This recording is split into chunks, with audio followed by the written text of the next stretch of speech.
اب تباہی کے گھاٹے بنی اسرائیل کے سر پر گھری کڑی تھی اور بربادی کے تمام اسباب مہیا ہو چکے تھے۔ چنانچہ کچھ دنوں کے بعد تدقیہ نے بھی بغاوت کی اور تمام سرداروں کو جو شاہی بابل کے طرف سے اس کے دربار میں رہتے تھے بطور نگران، انہی کو بھی قتل کر دیا۔ اس دفعہ بخت نصر کو بہت زیادہ غصہ آیا، شدید غصہ آیا، اور بنی اسرائیل کو لہکیاتا ہوا حزبیلا میں آ کر خیمہ زن ہوا اور وہاں سے اپنے وزیر کے ماتحتی میں ایک بڑا لشکر بیت المقدس کی طرف روانہ کیا۔ ان فوجوں نے آگے بڑھ کر بیت المقدس کا محاصرہ کیا۔ صدقیہ نے بہت دنوں تک قلعہ میں بند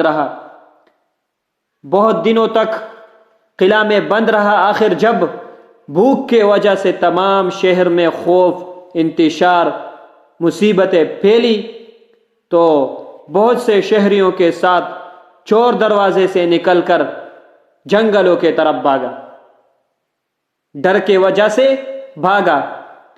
جب کسری افواج کو پتہ چلا تو انہوں نے ان کا پیچھا کیا اور ایک علاقے میں ان سب کو پکڑ کر قید کر کے بخت نصر کے سامنے پیش کیا گیا اور وہاں شاہی حکم سے ان کے تمام اولاد کو ان کے آنکھوں کے سامنے قتل کر ڈالا اور اس بادشاہ کی آنکھیں نکال لی۔ اس کے بعد بخت نصر واپس چلے گئے اور بنی اسرائیل کے سزا کے لیے لوگوں کو مقرر کر کے چھوڑ دیا۔ کسری فوجوں نے بیت المقدس کی 4 دیواریوں کو گرا دیا اور شاہی محل، حضرت سلیمان علیہ السلام کی مسجد اور شہر کے ایک عمارت کی اینٹ سے اینٹ بجھا دی۔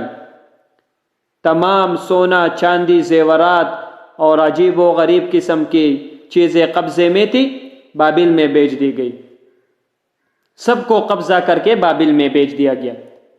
بنی اسرائیل بہت سے قبیلے خوفزدہ ہو کر بھاگ گئے۔ کچھ تو مصر اور حجاز کے علاقے میں آ کر پناہ گزیر ہوئے اور کچھ لوگ یورپ کے طرف چلے گئے۔ آخر یوں صدیوں تک بڑے شان و شوکت سے حکومت کرنے کے بعد یہ قوم خدا کے نافرمانی اور بت پرستی کے لعنت کی وجہ سے اسی طرح بری طرح کچلے گئے اور آخر کار ان کا پورا انتظام بگڑ گیا۔ چنانچہ قرآن شریف میں اللہ تعالیٰ فرماتے ہیں وَقَطَّعْنَاهُمْ فِي الْأَرْضِ أُمَمًا مِّنْهُمُ الصَّالِحُونَ وَمِنْهُمْ دُونَ ذَلِكَ، اور ہم نے ان کو زمین پر مختلف فرقوں کے صورت میں منتشر کیا، منتشر کر ڈالا بعض میں، اور ہم نے ان کو زمین پر مختلف فرقوں کے صورت میں منتشر کر ڈالا، بعض ان میں سے نیک اور بعض بداطرار تھے۔